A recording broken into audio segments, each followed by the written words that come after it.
In a world of information overload, in a world dominated by biased pay-to-play advertorials, in a world riddled with fraudsters, fakes, and phonies, one voice stands out to provide reliable information to investors, business owners, and busy professionals, unbiased and beholden to no one. This is Financial Poise Radio, the spoken word sister of financialpoise.com, the internet's most trustworthy resource about finance, investing, business, and law. Hello, everyone, and welcome to Financial Poise Radio. That's right, Financial Poise Radio is no longer Accredited Investor Markets Radio, but Financial Poise Radio. We're very happy about the change. It signifies a broadening of subject matter, but we will not neglect the concerns of investors because that is central to our mission at Financial Poise. I am Christopher Cahill, your host. Later on, we'll be speaking with Jonathan Friedland, the founder of Financial Poise, which is perfect for this auspicious occasion. But a few words about the news.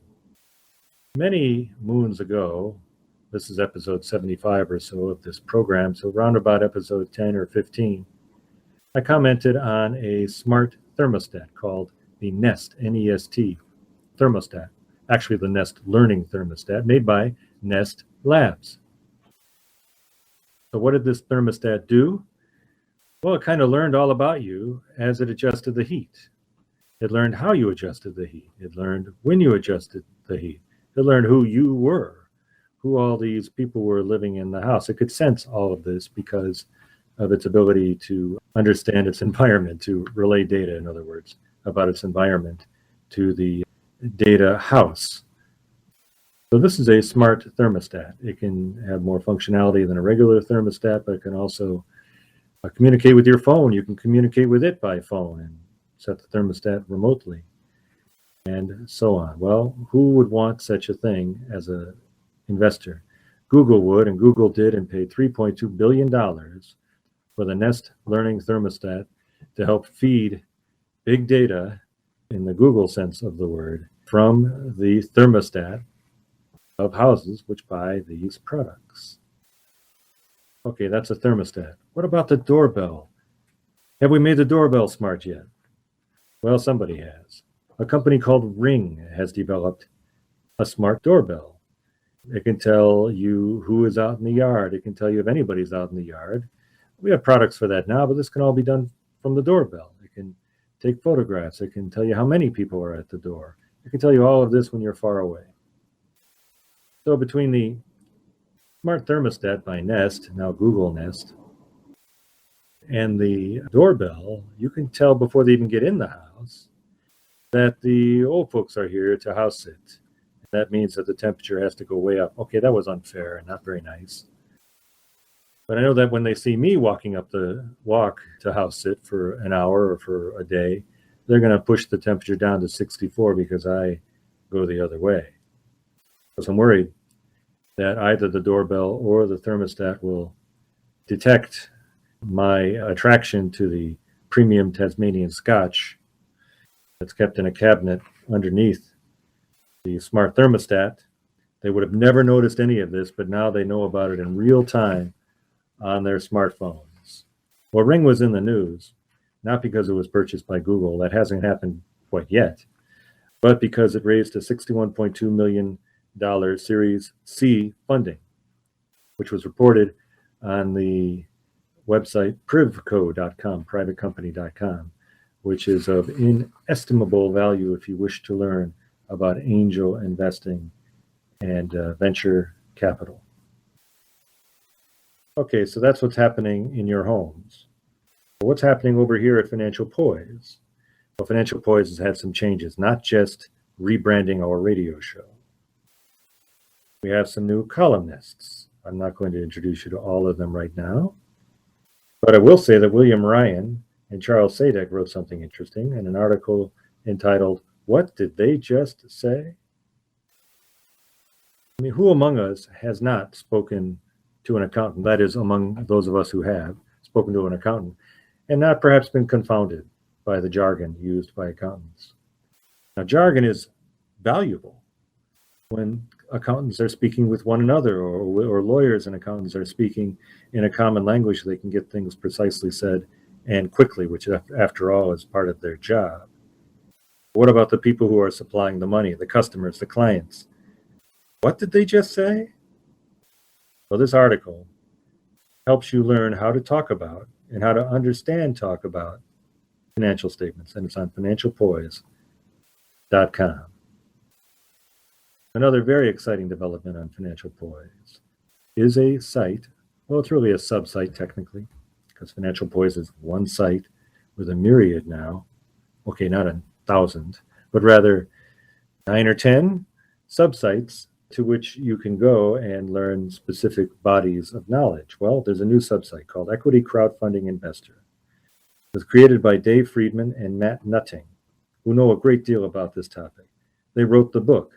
Literally, the book is entitled Equity Crowdfunding for Investors, a Guide to Risks, Returns, Regulations, Funding Portals, Due Diligence, and Deal Terms, published by John Wiley & Sons in 2015. But after they published the book, there were continuing developments. Actual, or what I call for real, equity crowdfunding, that is the ability of non-accredited investors, that is everybody, to put money into private companies through equity crowdfunding, coming reality imminently in May of 2016, when the regulations which will enable all of this become effective. Well, some of that happened after Dave and Matt wrote the book, so they're continuing to write the book. If you go to Equity Crowdfunding Investor, you will get a very clear, thematically and chronologically laid out path to understanding the Jobs Act and to understanding the different varieties of crowdfunding, from accredited investor crowdfunding to what I call for real crowdfunding and beyond. The actual laws are there, the actual regulations are there, intelligent commentary is there, and the subsite Equity Crowdfunding Investor, which is on financialpoise.com, also includes what it calls a library. And why not call it a library? A library of links to educational websites for investors that are not Financial Poise. There's a group dedicated to angel investors. So if you're thinking of being an early stage investor and you want to learn, well, I propose that you go to Equity Crowdfunding Investor and see what Matt and Dave have to teach you, but also look at the sites that they think are good for you. With that said, I think we should get to the interview with Mr. Friedland. As I noted earlier in this episode, this is the first episode of Financial Poise Radio. It is also essentially accredited investor markets radio. That is, Accredited Investor Markets Radio has now officially changed its name to Financial Poise Radio.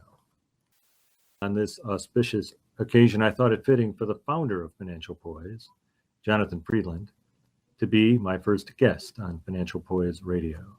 Jonathan is also a partner in one of Chicago's oldest law firms. Welcome, Jonathan. Thanks, Chris. Why did you start Financial Poise? Well, Financial Poise didn't begin as Financial Poise. Financial Poise began as Daily DAC, and the legal name of the business actually is Daily DAC, DAC, LLC. It does business now increasingly as Financial Poise, but the first piece of the business was Daily DAC, which is a website that still exists, and it houses a database, and the database, it contains information about deals, opportunities to invest in distressed businesses or to buy distressed businesses or to buy assets of distressed businesses out of bankruptcy, receivership, assignments for the benefit of creditors, and all sorts of other situations requiring an urgent transaction take place. So that was the business I originally started, and I guess to use, what's the term that entrepreneurs like to use, pivot. When I saw that the Jobs Act was about to become signed into law, I saw an opportunity there, and I wanted to start accreditedinvestormarkets.com. I had a vision for creating that website, but I knew that I didn't have enough money to finance the building that site and the investment it would take over a period of years to get that site really going. So at the same time, I created a Financial Poise as a webinar service because I thought I had a plan, and it turns out I was right, to get the webinars earning revenue right away so that the revenue earned by the webinars could underwrite, I suppose is the right term, underwrite the costs of developing the business of Accredited Investor Markets. So it really was a gradual evolution. Well, I suppose one doesn't just grow webinars out of thin air. Through your work as a lawyer, you developed a very extensive national group of professionals to whom you could turn to populate on an expert basis these webinars. Isn't that true? Yeah, I'm an attorney. I'm a business lawyer with a focus on restructuring, which is why, bankruptcy, restructuring, insolvency, which is, again, why I would have thought of starting something called, something focused on that with Daily DAC. And, I don't know about you, but in my travels, so to speak, as a practicing attorney, I am contacted to this day with great frequency by what I think is commonly called pay-to-play producers of webinars and journals, where basically they send you this email that says, "Dear Jonathan," it pretends to be very personalized, and, "We've identified you as a leading expert, blah, blah, blah, blah, blah. We'd like you to be on our webinar, blah, blah, blah." And if you keep reading low enough, down enough, you see that at the end they tell you that, the fee for being involved is only X hundred or X $1,000. And that's pay to play. I think that's kind of disgusting. And I thought that I knew enough people of like mind, enough attorneys, accountants, investment bankers who, I don't mean to be all that, but I didn't think I needed to pay to write an article and have it published or pay to be on a seminar or a webinar. I did plenty of that for a long time, and I knew plenty of other people who did that for a long time. And so knowing that that's what the competition was, I thought the webinar piece would be an interesting piece to fill a need, because it really is a meritocracy. You cannot buy your way in to being a panelist on a Financial Poise webinar. You're invited because somebody recommends you, and that's it. You can't pay. And then on the other end, there's a lot of information out there that is effectively crowdsourced, where anybody can contribute to a website XYZ about investing or about, a variety of legal and financial topics. And the problem with crowdsourcing is there's very little to no quality control. So there's a lot of information available on the web, but a lot of it isn't reliable. And even if it may be reliable, sometimes it's hard to understand. It's not well written. So we, have a closed universe of contributors who we trust, and then we've got a level of oversight to make sure that what's going up is edited and well written and correct. So yes, I'll just validate that my vanity has been appealed to by some of these pay-to-play people as well, which does work until they want my money. And can also validate that crowdsourcing is a dicey business when it comes to this kind of information. And both those aspects of Financial Poise are attractive to me as a participant. So no pay to play, and now you have this editorial apparatus. Does the company make money? That's very personal. Yeah, I'll answer it. Yeah, the company's made money from day one. It's had revenue from day one. And in the earliest days of the business, it was actually profitable because the database, it's a large fixed cost, but once I figured out how to keep the information populated and relevant, it wasn't that difficult to attract and retain subscribers. As I decided to build the business out and, go into these other things, like I said earlier, Accredited Investor Markets was a big sinkhole of, investment of money. The ultimate revenue model for the part of the site. Today, we don't have a separate independent accreditinvestormarkets.com. We've got a number of what I call sub-sites. They're all pieces of financialpoise.com, www.financialpoise.com. And on Financial Poise, there's a section called Business Transition Exit Planning, which is information very specific to the millions of business owners who are thinking about selling their business. And then we've got a different section, which is Accredited Investor Markets, the millions of Americans who are accredited investors but aren't really experienced as such.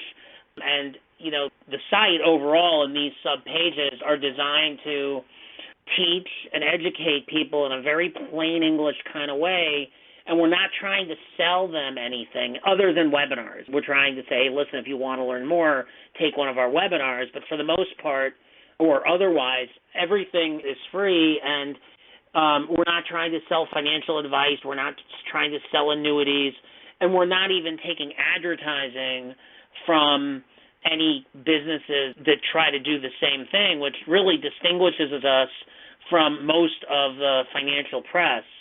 The real play there long term is to hopefully get advertising from luxury consumer brands, anything from Starwood hotels to, wine companies to watch companies to, anything that the affluent set might want to buy or consume.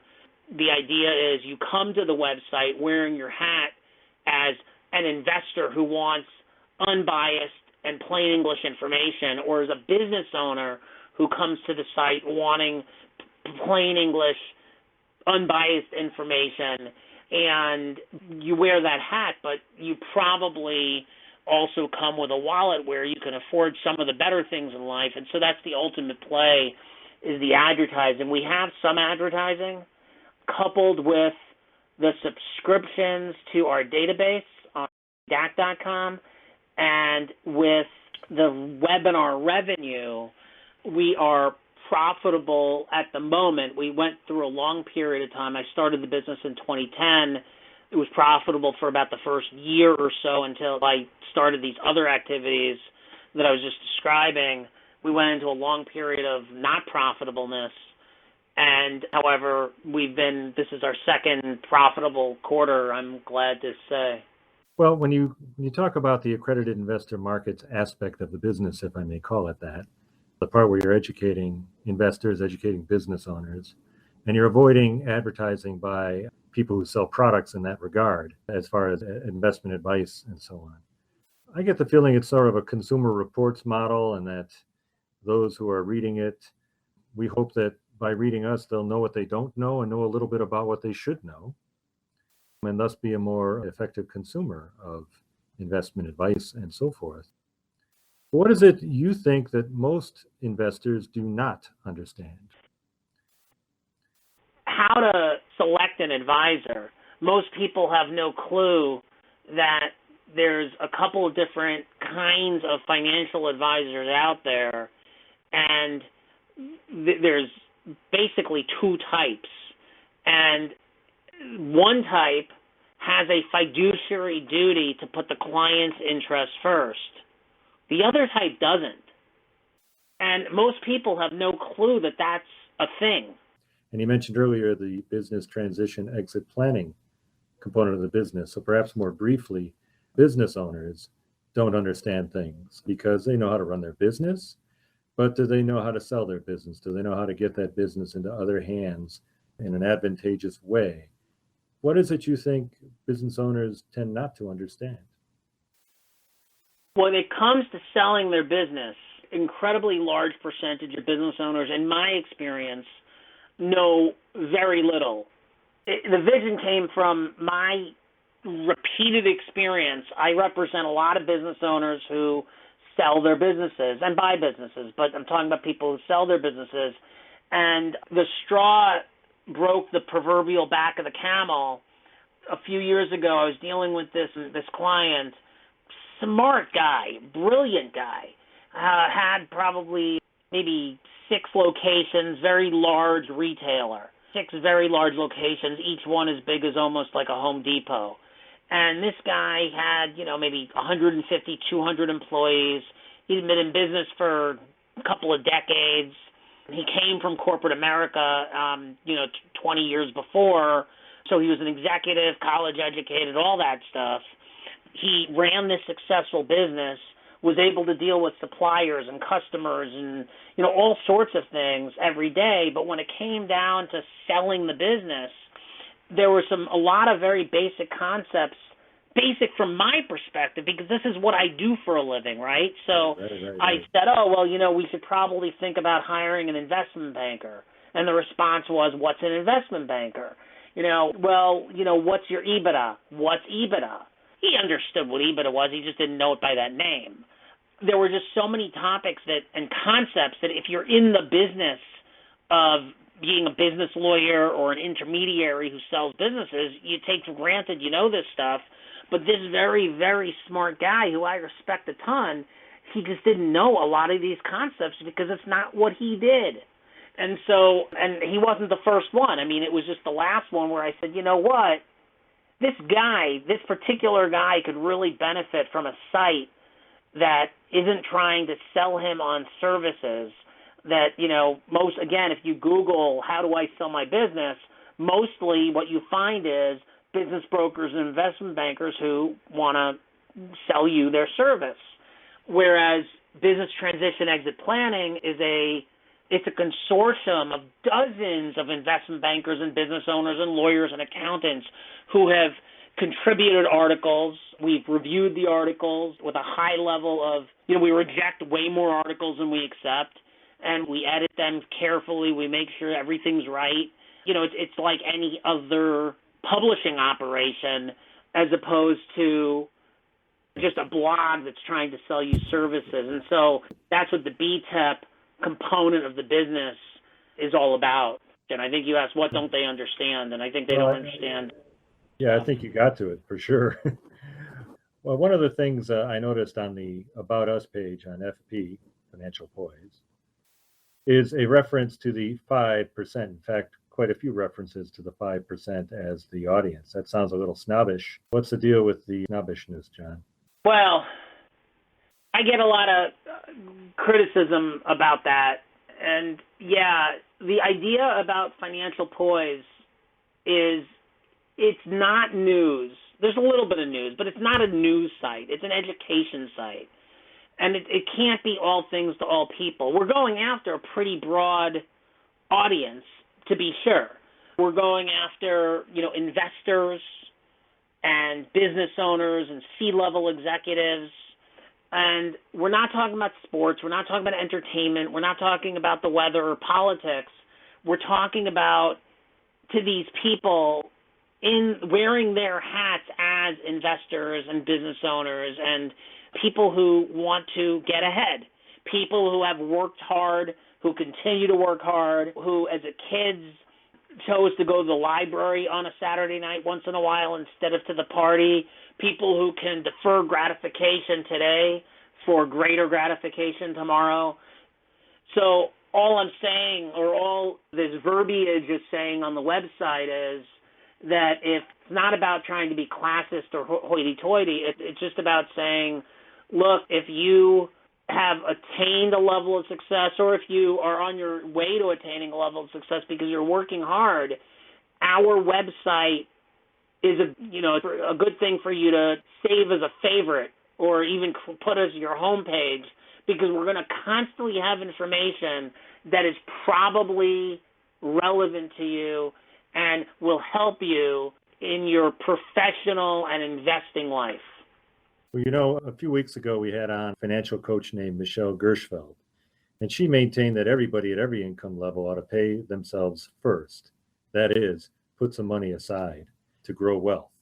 And I guess we're talking about the 5%, we're talking about some people who need to learn how to pay themselves first better than they perhaps do at this time, or maybe they need to learn that.